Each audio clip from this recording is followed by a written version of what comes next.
झारखंड की राजनीति में खाली हो रही दो राज्यसभा सीटों को लेकर जोरदार घमासान देखने को मिल सकता है। घमासान इस बात को लेकर कि क्या जेएमएम दोनों सीटों पर दावेदारी पेश करेगी, और दूसरा सवाल ये कि अगर एक सीट पर कांग्रेस दावेदारी पेश करेगी तो किस चेहरे को आगे किया जाएगा।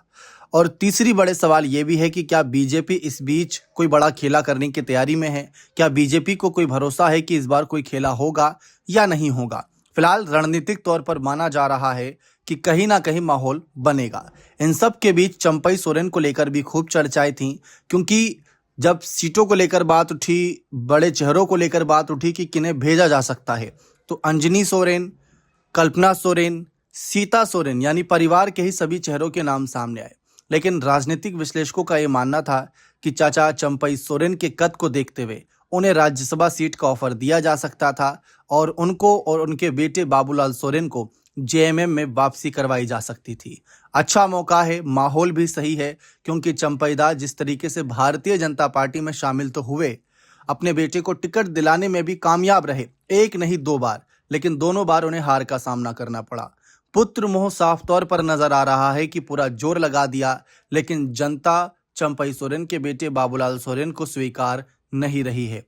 और जिस तरीके से हार का सामना करना पड़ रहा है हजारों वोटों से, वो भी गौर करने वाली बात है और चंपई दा भी ये बात नोटिस कर रहे होंगे।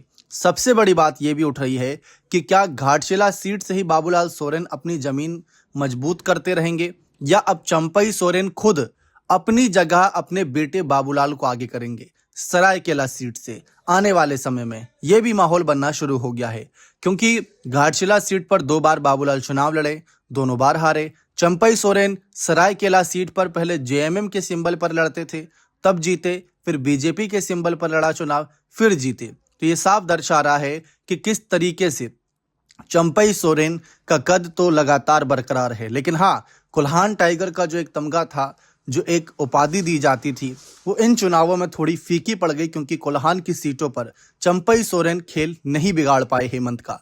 तो यही सवाल है कि क्या पुत्र मोह के चलते चंपई दा अपने बेटे के लिए क्या जेएमएम में वापसी करेंगे, क्योंकि राज्यसभा सीट का बहुत बड़ा ऑफर माना जा सकता है।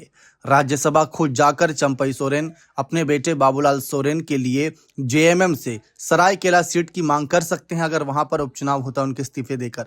तो ये एक मुंगेरी लाल के हसीन सपने तो जरूर नजर आएंगे जेएमएम के उन कार्यकर्ताओं के लिए जो चंपई दा को सचमुच वापस देखना चाहते हैं। लेकिन हाँ, ये भी हकीकत है कि चंपई सोरेन ने जिन हालातों में हेमंत का साथ छोड़ा था, शायद जेएमएम कार्यकर्ता अब भी उनसे नाखुश होंगे।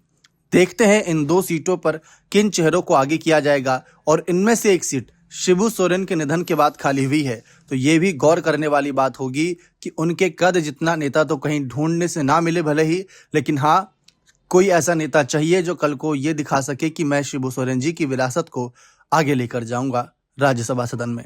बने रहे चैनल के साथ, बहुत बहुत शुक्रिया।